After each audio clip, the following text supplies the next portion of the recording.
Welcome back, everyone, to another Major Money and a Friday episode of Major Money. And that means we have Ross joining us today. And Ross, I mentioned it on Sunday when I did my Major Money. We have to first talk about not hitting that family play. You got to explain it to the viewers if they've not seen.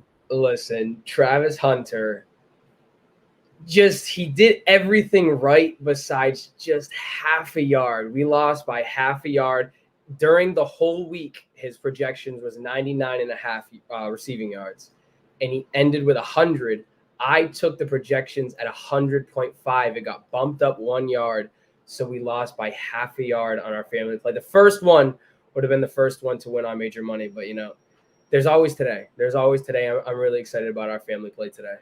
Look, I thought you were special. I thought we were going to come in and just never miss one. It looked like we were going to hit that easily. Mine, watched it in person, a little iffy at times, but he ran off big. He ended up crushing it. Dylan Sampson ended up having over 100 yards, and I needed him to hit 87.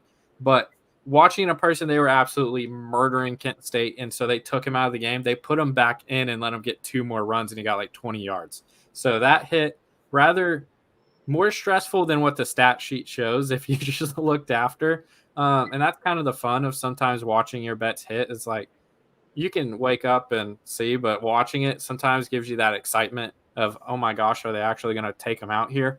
But I thought we were going to hit that. I thought, man, get Ross on. We get the first family play in Major Money history. But today is a new day, and we got our weekend picks, specifically Friday and Saturday. Every day is a new opportunity. What does Trae Young say? Like, new day, new opportunity. Like tweets that like every day or something. This is exactly what Major Money is about. So Ross, we're gonna start off with our family play because we are hitting this today, guaranteed. Not actually guaranteed, but we're gonna hit it today. So Ross, what is your family play? Listen, it's kind of a homer pick. Obviously, a Yankees fan. I'm going with Garrett Cole. That's my ace. He's hit this he's hit or pushed this line in his last 5 of 7. Obviously, taken away from the Boston game. Those are rivals games. The runs are going to come insanely every single time. And then obviously he didn't hit this against Cleveland. I like the over. The Yankees have just clinched playoff berth. They're riding the hot hand right now. Pitching's been great. Hitting's been great. I think Cole's got to come out hot. It's a really important game. They want to keep winning. They want to get that home field advantage. I think they'll get it. This is their biggest lead in the AL East. At this point, I really, really think that Garrett Cole's going to have a really good game. And it's against the Athletics. I mean, the Athletics aren't really doing much this season besides probably a bunch of promos to get people in the stands, and it's still not working. So I think we definitely hit this over. Like I said, last 5 of 7, he's either pushed or hit. And I think it's the Athletics. Like I've watched a couple of Athletics games, and I see a lot of guys striking out. So I love this over. Yeah, and to that point, the Athletics, they are the fourth worst strikeout team in the NBA. Look at me. And the MLB. So they strike out the 4th most.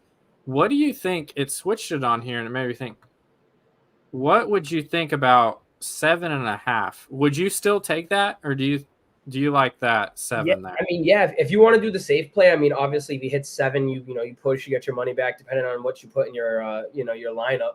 I would take the 7.5. Like I said, and you said 4th most strikeout team in the MLB. I mean, like I said, if you've watched any athletic games, you know that they're not the best at hitting at bats. But Garrett Cole's an ace. No matter how old he gets, I'm always going to ride him in that hot hand. I think they've been pitching very well. He's come back. He had an injury, came out one of the games. I can't remember the exact game. His hamstring was acting up. He came out, but he's healthy. Boone says that he's good to go. So I would take the over the 7.5 as well. Yeah, I just noticed that, and it's a little bit more risky because, like you said, you have to get that 8, and 8 seems like a really high number sometimes, but it's Garrett Cole. If Garrett Cole's himself like he has been in past years, he can hit that pretty easily. Absolutely. I'm going to keep it in baseball for mine, and we're going to go Charlie Morton. I've said before, I've faded Charlie Morton. I've faded Chris Sale. I've faded every Braves pitcher you can think of. And I figured out it's a lot better to not fade them because I've been on both sides, and I'm usually a lot happier when I roll with them. Charlie Morton, He's playing the Marlins. Probably a lot of our viewers are familiar with the Marlins. Absolutely terrible. They are the middle of the pack in strikeouts. I mentioned this on the last Major Money. It is kind of deceiving. Middle of the pack, they're all right there. Right, they're all like within like 1%, which doesn't make that big of a difference for each individual game. Charlie Morton is one of the higher strikeout percentage rates for individual pitchers, and as you can see, it's pushed 2 of the last 5, hit the other 3 of the last 5. It has actually hit or pushed in 8 of the last 9. He's played the Marlins twice, and it's pushed one time, and it's hit the other. So 6 and 8 strikeouts respectively. I really like this one. Charlie Morton and the Braves, their pitching staff has been really good recently, and they've been letting pitchers go a little bit longer because they are trying to make a big push here to secure some playoff value for them. I really like Charlie Morton. I've turned it around on my thoughts on him because at a certain point you can't be stubborn and you just have to flip it. So our family play is going to be 2 pitcher strikeouts, which are usually fun little sweats there because guy can pitch a gym and not get any strikeouts, or he can get absolutely lit up like actually Charlie Morton did the first time he played the Marlins. He pitched like 4 innings but had 6 Ks and he let up 5 runs. So you never know what you're going to get, but you can look at all the statistics and sometimes they line up. I think both of these plays really line up well. So Ross, we're going to head over. I think you have a college football pick. I want to go to that one next. I do. Listen, I learned my lesson on Travis Hunter with the yards. I even texted Major. I have to do the receptions. He has had such an incredible amount of receptions and even targets. His first game, he had 9, started the season off slow. And then his second game, he had 14 targets. Last week, he had how many is that? 13 receptions. 13 receptions, and he barely got to 100. 7.5 seems like a really, really good line for that, especially if he's having over double-digit looks at it. I don't think Baylor's secondary is anything special. I think it's going to be a closer game than a lot of people think. It's a 2-point spread, I believe.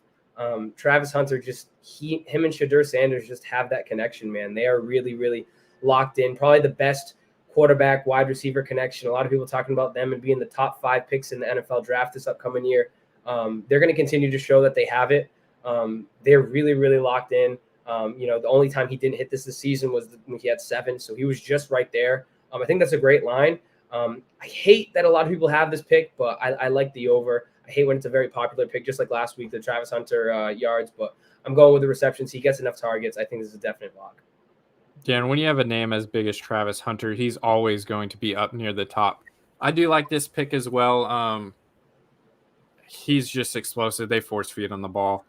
It would be like really cool if Prize Picks did a special of like interceptions and receptions, but like have it at the same line. They do a lot of discounts for big names. Speaking of that, perfect segue into a discount that Prize Picks is offering for college football. Arch Manning, 239.5 yards.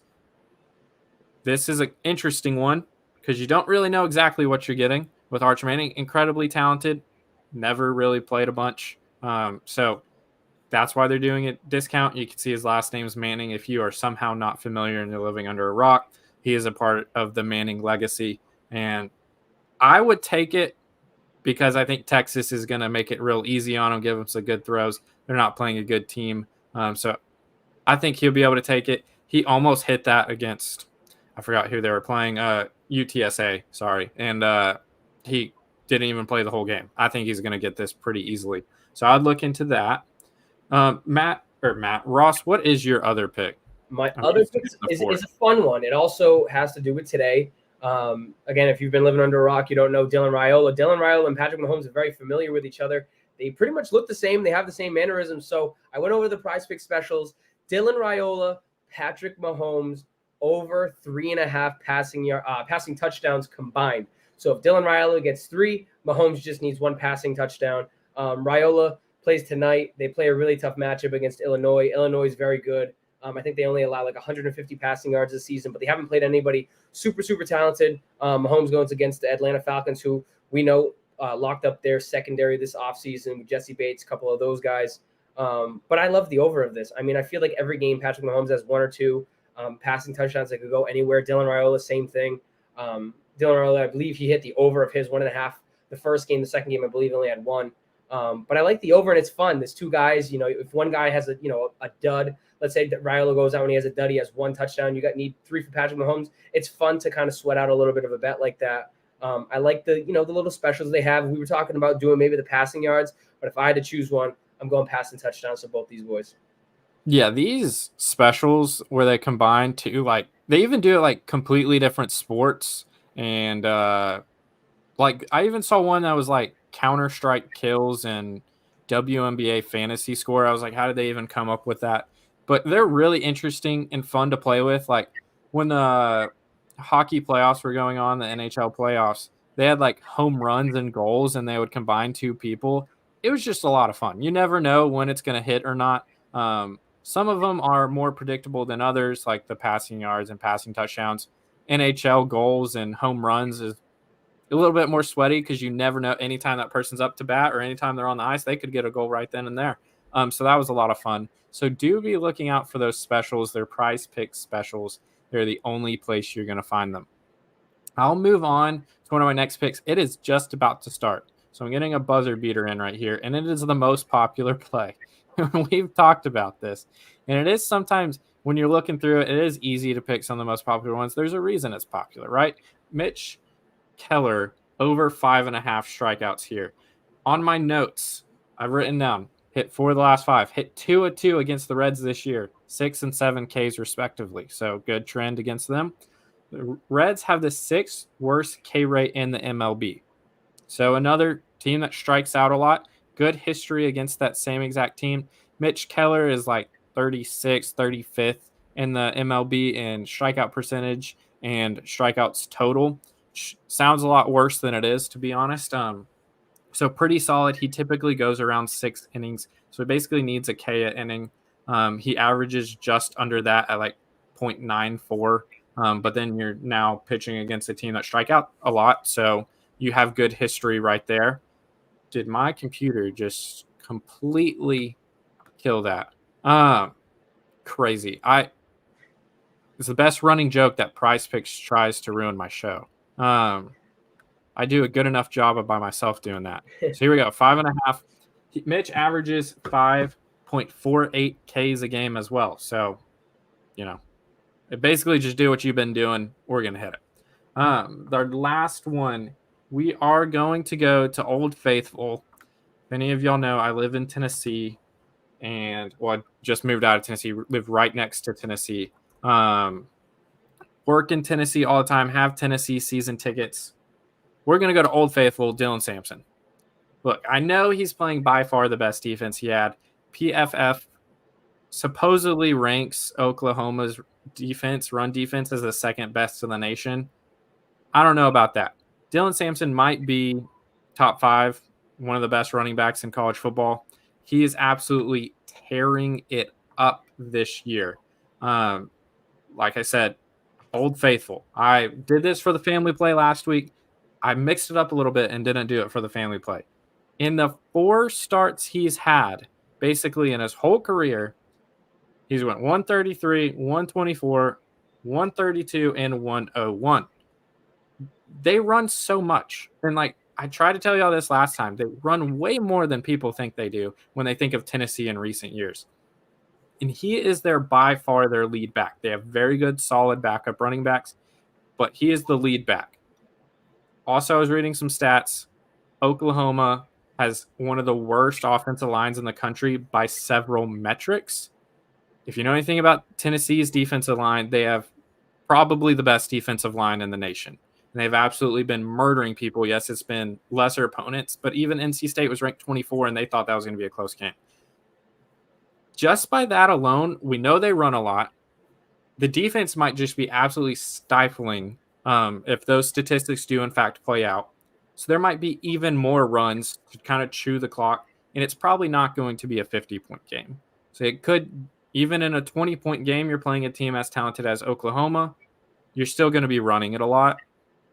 he could get this just off the sheer number of carries, but if he rattles off 120-yard run or 115-yard run, but he's going to be getting those chipping away at the 8-yard runs, 4-yard runs, 3-yard runs. And then if they use that to stretch field, well, then that pulls the defense back, and then they're going to be running it again. I might, if this is in the 80s every time, I might just take it. I'm just not going to think about it. I might just take it every time. I absolutely love this play. Workhorse.